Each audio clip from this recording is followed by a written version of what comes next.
Welcome to VA focus academy. ఈరోజు నేను రీసెంట్గా 1 డే బిఫోర్ ఐడిబిఐ బ్యాంక్ నుంచి ఒక నోటిఫికేషన్ అయితే వచ్చింది. ఆ నోటిఫికేషన్ గురించి ఈరోజు నేను డీటెయిల్డ్గా వీడియో చేయబోతున్నాను. దీనివల్ల మీరు చాలా తెలుసుకోవచ్చు. అంటే మనకి మినిమం కావాల్సింది ఏంటి ఒక నోటిఫికేషన్లో చూడండి, ఏజ్ లిమిట్ ఎంత, ఎలిజిబిలిటీ క్రైటీరియా తెలుసుకోవాలి, అలానే ఎగ్జామ్ ప్యాటర్న్ తెలుసుకోవాలి, సిలబస్ ఏంది, జాబ్ ప్రొఫైల్ ఏంది, అలానే శాలరీ. ఇవి ఇంతో పాటు లాస్ట్ ఇయర్ కట్ ఆఫ్ ఎంత ఉంది, ఇవి స్పెసిఫిక్గా మనం తెలుసుకోవాలి. ఏదైనా ఒక జాబ్ అప్లై చేసే ముందర ఇవి మ్యాండేటరీగా మనం ఖచ్చితంగా తెలుసుకోవాలి. సో ఇప్పుడు మనం 1 by 1 తెలుసుకుందాం. ఓకేనా? అదే స్టార్ట్ చేద్దాం. చూడండి, ఐడిబిఐ బ్యాంక్. ఐడిబిఐ బ్యాంక్లో ఫస్ట్ మనం తెలుసుకోవాల్సింది ఏంటంటే నోటిఫికేషన్ నిన్న వచ్చింది కదా, నోటిఫికేషన్ నిన్న వచ్చింది. సో ఈ రోజు నుంచి స్టార్ట్ అవుతుంది కాబట్టి లాస్ట్ డేట్ ఎప్పుడు అనేది తెలుసుకోవాలి ఖచ్చితంగా. సో ఈరోజు లాస్ట్ డేట్ అని చూద్దాం. చూడండి, ఇక్కడ లాస్ట్ డేట్ వస్తాడుగల్లా 12/3/2025 అంటే మార్చ్ 12 అనేది లాస్ట్ డేట్. ఆ డేట్లోపు మనం అప్లై చేసుకోవాలి. ఓకేనా? సో మీకు అర్థమైంది కదా లాస్ట్ డేట్ అనేది. ఇప్పుడు నెక్స్ట్ మనకు కావాల్సింది ఏంటి, వేకెన్సీస్ ఎన్ని వచ్చాయి, నెంబర్ ఆఫ్ పోస్టులు ఎన్ని వచ్చాయి అనేది కూడా తెలుసుకోవాలని ఇంపార్టెంట్. సో టోటల్గా ఐడిబిఐ నుంచి 650 వేకెన్సీ అయితే వచ్చాయి. అందులో కేటగిరీ వైజ్ డివైడ్ చేస్తుంది అనమాట. అందులో చూడండి, యూఆర్ అంటే అన్రిజర్వ్డ్ కదా, అన్రిజర్వ్డ్కి వస్తేప్పటికల్లా 260 వేకెన్సీస్ వచ్చాయి. ఓకే, 260. ఎస్సీకి వస్తేప్పటికల్లా 100 ఉన్నాయి, ఎస్సీ 154, అలానే ఈడబ్ల్యూఎస్ 65 ఉంది. Okay, OBC 171. సో ఓవరాల్గా 650 వేకెన్సీ అనేది రిలీజ్ చేసింది. ఓకే, అలానే కొన్ని వేకెన్సీస్ అనేది పీడబ్ల్యూ అంటే చెప్పాం కదా, హ్యాండిక్యాప్స్ ఉంటారు, డిసేబిలిటీ ఉంటారు కదా, వాళ్ళ గురించి స్పెసిఫిక్గా కొన్ని పోస్టులు రిలీజ్ చేసింది. అలా ఓవరాల్గా చూసుకుంటే 650 వేకెన్సీ అనేది రిలీజ్ చేసింది. ఓకే, మనకి ఇప్పుడు వేకెన్సీ తెలిసింది కదా. సో నెక్స్ట్ మనం తెలుసుకోవాల్సింది ఏంటి, అన్నిటికన్నా ఇంపార్టెంట్ ఏంటంటే ఏజ్ లిమిట్ కదా. ఎలాంటి ఏజ్ వాళ్ళు ఈ జాబ్కి ఎలిజిబుల్ అవుతారు. సో ఇక్కడ మినిమం ఏజ్ వస్తున్నప్పుడు 20 years. ఓకే, మ్యాక్సిమం 25 years, 25 సంవత్సరాలు మ్యాక్సిమం. ఇది జనరల్ కేటగిరీ అండ్ ఈడబ్ల్యూఎస్ కేటగిరీకి ఇది. బట్ ఓబీసీ ఎస్సీ ఎస్టీ వచ్చేటకల్లా సమ్ ఏజ్ రిలాక్సేషన్ ఉంటుంది. అదేంటో నెక్స్ట్ తెలుసుకుందాం. చూడండి, ఇప్పుడు మనం ఏదైతే ఏజ్ అనేది వాళ్ళు క్యాలిక్యులేట్ చేస్తారు కదా, దానికి స్పెసిఫిక్ ఒక డేట్ అయితే ఉంటుంది అనమాట. మార్చ్ 1వ తారీఖు నుంచి చూస్తారు మీ ఏజ్. కానీ మార్చ్ 1 నుంచి చూస్తే అప్ టు 25 years ఉంటే మీరు ఎలిజిబుల్, లేదా 20 years అబవ్ ఉంటే ఎలిజిబుల్. ఏది కటప్ డేట్ ఏది, మార్చ్ 1. ఓకే, ఇక్కడ చూద్దాం ఎలిజిబిలిటీ క్రైటీరియా. ఓకే, ఇక్కడ చూడండి, ఎడ్యుకేషన్ క్వాలిఫికేషన్ ఏంటి, ఎడ్యుకేషన్ క్వాలిఫికేషన్ వస్తే ఎనీ డిగ్రీ, మీరు బీఎస్సీ అవ్వచ్చు, బీకామ్ అవ్వచ్చు, బీటెక్ అవ్వచ్చు, ఎనీ డిగ్రీ. ఇంకొకటి ఏంటంటే ఇక్కడ ఎలాంటి ఏజ్ పర్సంటేజ్ లిమిట్ ఏం లేదు. ఇర్రెస్పెక్టివ్ ఒక పర్సంటేజ్, మీకు ఎంత పర్సంటేజ్ ఇచ్చినా నో ప్రాబ్లం. మీకు కానీ డిగ్రీ క్వాలిఫికేషన్ ఉంటే మీరు ఈ జాబ్కి ఎలిజిబుల్ అవుతారు. ఓకేనా?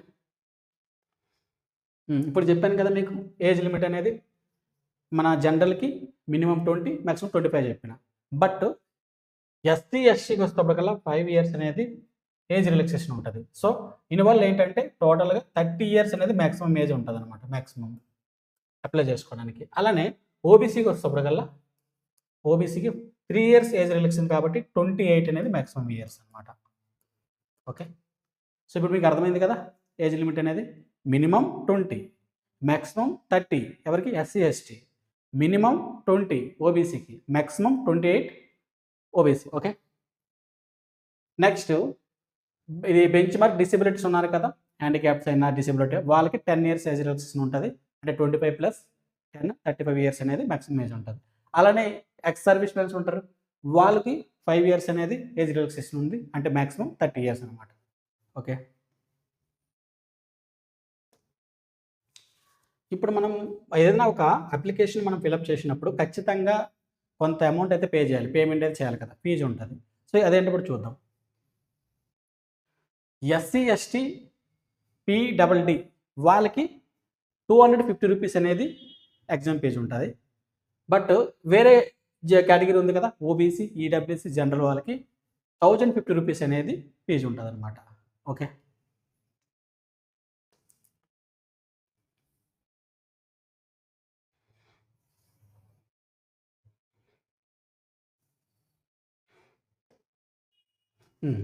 సో ఇప్పుడు మనకి మోస్ట్ ఇంపార్టెంట్ ఏంటంటే, ఏదైనా ఒక ఎగ్జామ్ మనం అప్లై చేసినప్పుడు అందులో ఏ సబ్జెక్ట్స్ ఉంటాయి, ఏ సబ్జెక్ట్ మనం ప్రిపేర్ అవ్వాలి అనేది మోస్ట్ ఇంపార్టెంట్ అనమాట. సో ఇక్కడ ఏ సబ్జెక్ట్స్ ఉన్నాయంటే రీజనింగ్ ఉంది. Okay, reasoning number of questions 60 వస్తాయి, నెంబర్ ఆఫ్ మార్క్స్ కూడా 60, అంటే ఈచ్ క్వశ్చన్కి 1 మార్క్ అనమాట. అండ్ ఆయనకి ఇచ్చే టైం ఏంటంటే 40 మినిట్స్, 40 నిమిషాలు. అలానే ఇంగ్లీష్ లాంగ్వేజ్ ఉంది, ఇంగ్లీష్లో నెంబర్ ఆఫ్ క్వశ్చన్స్ 40 ఉన్నాయి.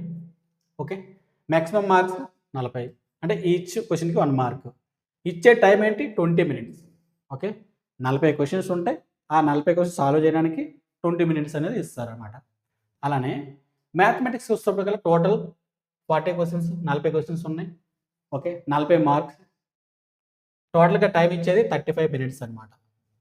ఓకే, నెక్స్ట్ జనరల్ అవేర్నెస్ వచ్చేటప్పటికి 60 questions, 60 marks, time 25 minutes. So ఓవరాల్గా 200 క్వశ్చన్స్, 200 మార్క్స్ అనమాట. ఓకే, ఇక్కడున్న మీకు అడ్వాంటేజ్ ఏంటంటే, ఇప్పుడు మీరు ఏదైనా ఒక బ్యాంక్ ఎగ్జామ్ చూస్తే ఫిలిమ్స్ మెయిన్స్ కామన్గా ఉంటుంది, పిఓ లెవెల్కి ఇంటర్వ్యూ కూడా ఉంటుంది, డిస్క్రిప్టివ్ ఉంటుంది. బట్ ఇక్కడికి వస్తే only single exam, 200 questions, 200 marks, single exam. మీరు కానీ ఇది క్లియర్ అయితే డైరెక్ట్గా ఇంటర్వ్యూకి వెళ్తారు, ఇంకెలాంటి మెయిన్స్ ఎగ్జామ్ ఉండదు. ఓకే, ఇక్కడ నెగిటివ్ మార్క్ కూడా ఉంది చూడండి. ఒక క్వశ్చన్ కానీ మీరు తప్పు చేస్తే 0.25 అనేది మార్క్స్ మైనస్ చేస్తారు. Okay, negative mark. ఓకే, ఇప్పుడు నెక్స్ట్ మీరు ఏదైతే ఇప్పుడు టెస్ట్ ఉందో ఆ టెస్ట్ సిబిటి మోడ్లో ఉంటుంది. వన్స్ కానీ మీరు ఆ టెస్ట్ క్లియర్ చేస్తే మీకు ఇంటర్వ్యూకి కాల్ లెటర్ వస్తుంది, ఇంటర్వ్యూ అటెంప్ట్ చేసి లాస్ట్కి ఇంటర్వ్యూ మార్క్స్ ప్లస్ ఏదైతే ఎగ్జామ్ ఉందో ఆ మార్క్స్ అన్ని యాడ్ చేసి ఫైనల్ మెరిట్ లిస్ట్ అనేది తీస్తారనమాట. ఓకే,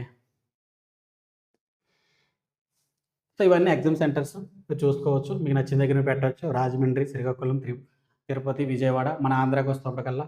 అలానే మన తెలంగాణకు వస్తున్న దగ్గరలో ఉన్నాయి, చూడొచ్చు. లేదా ఇంకే మీకు నచ్చిన ప్లేసుల్లో మీరు చూసుకొని మీరు ఫామ్ ఫిల్అప్ చేయొచ్చు, అక్కడికి వెళ్ళి ఎగ్జామ్ రాస్తారు మీరు. ఓకేనా?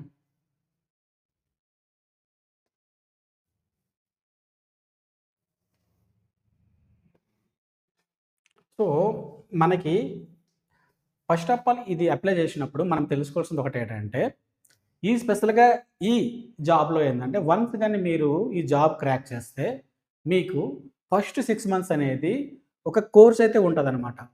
మీకు ఆ 6 మంత్స్ అనేది ఐడిబిఐ బ్యాంక్ తరపున మీకు అక్కడ ట్రైనింగ్ ఇస్తారనమాట. వన్స్ 6 మంత్స్ అయిపోతే మీకు నెక్స్ట్ ఇంటర్న్షిప్ అని ఇంకొక 2 మంత్స్ అనేది ఏదో ఒక బ్రాంచ్కి వెళ్ళి మీకు ఇస్తారు, ఒక బ్రాంచ్ అలొకేట్ చేస్తారు. అక్కడ 2 మంత్స్ మీరు వర్క్ చేస్తారు.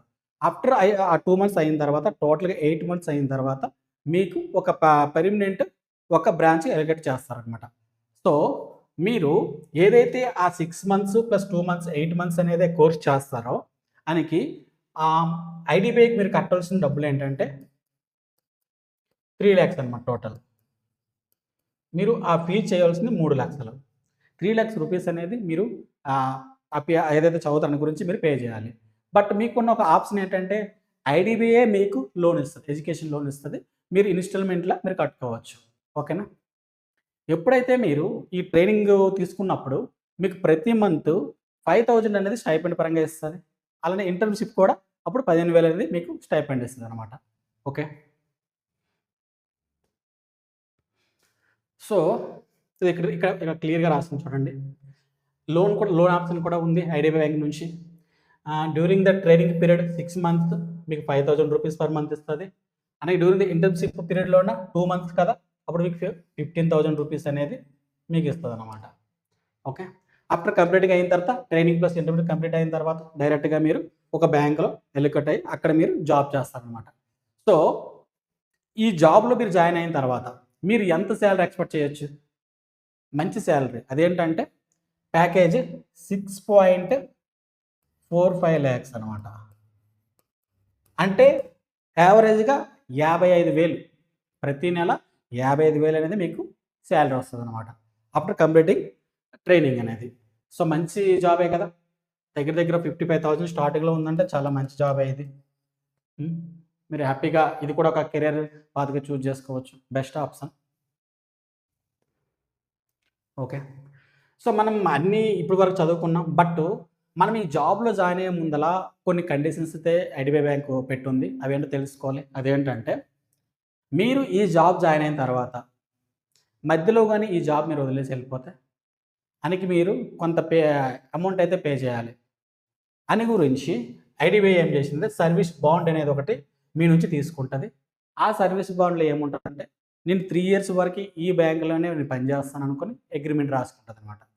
లేదు మీరు ఇంకేదైనా జాబ్ వచ్చి ఇంకేదైనా ఆప్షన్ దొరికితే మీరు మధ్యలో కానీ వెళ్ళిపోతే మీరు ఈ బాండ్ని బ్రేక్ చేసి మీరు 2 lakhs అనే రూపీస్ అనేది ఖచ్చితంగా ఐడిబిఐ బ్యాంక్కి పే చేయాలి. దిస్ ఈజ్ అగ్రిమెంట్ అనమాట. 2 lakhs అనేది మీరు పే చేయాలి. ఇది కామన్గా ఎవ్రీ బ్యాంక్ ఉండేదే. మీరు సర్వీస్ విత్ ఒక ప్రొవిజన్ పీరియడ్ ఉంటుంది. ఆ మధ్యన కానీ మీరు వదిలేసి వెళ్ళిపోతే మీరు ఏదైతే ఒక అమౌంట్ ఉంటుంది బాండ్లో ఉంటుందో ఆ అమౌంట్ ఖచ్చితంగా పే చేయాలి. ఓకే,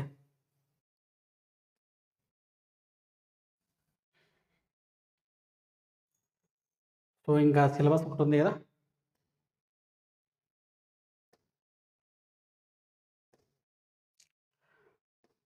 సరే, ఇక్కడ సిలబస్ ఏం మెన్షన్ చేయలేదు. బట్ మనకి మ్యాథమెటిక్స్, రీజనింగ్, ఇంగ్లీష్ ఇది కామన్గా ఏదైతే బ్యాంక్ సిలబస్ ఉంటుందో ఐబీపీఎస్లో అయినా ఎస్బీఐలో అయినా ఆర్ఆర్బీలో అయినా సేమ్ సిలబస్ అనేది ఐడిబిఐ బ్యాంక్ కూడా ఉంటుంది. అదేంటి మామూలుగా మనం చెప్పాలంటే స్పీడ్ మ్యాథ్స్ ఉంటుంది మ్యాథమెటిక్స్లో. స్పీడ్ మ్యాథ్స్ ఏంటి 3 types కదా, number series, simplifications, approximate value. అలానే మీకు అర్థమెటిక్ ఉంటుంది. అర్థమెటిక్ అంటే సింగిల్ వర్డ్స్ కదా, అందులోకి వస్తున్నప్పుడు కల్లా మీకు పర్సంటేజ్ ఉంటుంది, రేషియో ప్రపోర్షన్ ఉంటుంది, ఏజెస్ ఉంటుంది, యావరేజ్ ఉంటుంది, అలాగే మీకు టైమ్ అండ్ స్పీడ్ డిస్టెన్స్ ఉంటుంది, టైమ్ అండ్ వర్క్ ఉంటుంది. ఓకే, అలాగే మెన్సరేషన్, ప్రాబబిలిటీ, ఇలా ఏవైతే మీరు ఆల్రెడీ బ్యాంకులో చదువున్నారో అదే సిలబస్ సేమ్ ఇందులో కూడా ఉంటుంది. అలాగే మీకు రీజనింగ్ వస్తున్నప్పటికల్లా ఆల్ఫాబెట్ సిరీస్ ఉంటుంది, డైరెక్షన్స్ ఉంటుంది, బ్లడ్ రిలేషన్స్, తర్వాత ఆల్ఫాబెట్ సిరీస్, నెంబర్ సిరీస్, తర్వాత మీకు పజల్స్, సిట్టింగ్ అరేంజ్మెంట్, సేమ్ ఏదైతే బ్యాంకులో ఉంటుందో అదే సిలబస్ ఇక్కడ కూడా ఉంటుంది. ఓకేనా. సో ఇంగ్లీష్కి వస్తే సేమ్ అదే గ్రామర్ ఉంటుంది. ఓకే, అందులో టెన్సెస్, నౌన్స్, ప్రొనౌన్స్ అన్నీ ఉంటాయి. అలానే మీకు ఆర్సీ ఉంటుంది, రీడింగ్ కంప్రహెన్షన్, అలాగే క్లోజ్ టెస్ట్ ఉంటుంది, అలాగే పిల్లర్స్ ఉంటాయి. ఓకేనా, అలాగే వొకాబులరీ వర్డ్స్ ఉంటాయి. అలా సేమ్ ఏదైతే బ్యాంక్ ఉంటుందో అదే సిలబస్ ఇక్కడ కూడా ఉంటుంది. అంతేపాటు జనరల్ స్టడీస్ అయితే సేమ్ బ్యాంక్లో ఏదైతే అడుగుతారో అదే. అదేంటిది books, others, important days, festivals, అలానే మీకు current affairs, states, organizations, headquarters ఏవైతే మనకి బ్యాంకులో అడుగుతారో సేమ్ సిలబస్ ఇక్కడ కూడా ఉంటుంది. ఓకేనా. సో మీరు చేయాల్సింది ఏంటంటే మీకు ప్రతి ఒక్కటి ఏదైతే కండిషన్ ఉందో అది మీకు ఓకే అయితే మీరు డెఫినెట్గా ఇంకే అప్లై చేయండి, మంచిగా ప్రిపేర్ అయ్యి జాబ్ కొట్టండి. ఓకేనా. This is my special suggestion అనుకోండి. Okay, if you like this video, like my video and subscribe my channel, share my channel. Thank you for watching my video.